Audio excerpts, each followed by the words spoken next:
ఈయన గారి మాటలు ఈయన హౌసింగ్ శాఖ మంత్రి కూడా ఏం మాటలు చెప్పాడో హౌసింగ్ మంత్రిగా ఒకసారి వినండి. ఈ రాబోయే 3.5 సంవత్సరాల్లో తల తాకట్టు పెట్టైన 20 లక్షల ఇళ్లు ఈ రాష్ట్రంలో కట్టిస్తాము. 20 లక్షల ఇళ్లు ఇచ్చిన తర్వాతనే మళ్లీ అసెంబ్లీ ఎన్నికల్లో మీ గుమ్మానికి వచ్చి ఓటు అడుగుతాము.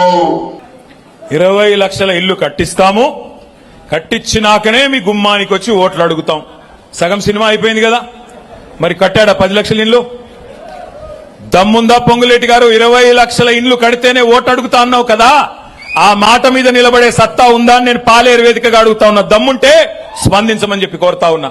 20 లక్షల ఇండ్లు కడతా అని చెప్పి చెప్పాడు. మరి 20 లక్షల ఇండ్లు ఆయన రాఘవ కన్స్ట్రక్షన్ కడుతుందో లేకపోతే ఈయన గారు కడతారో ప్రభుత్వం కడతాదో నాకైతే తెలియదు.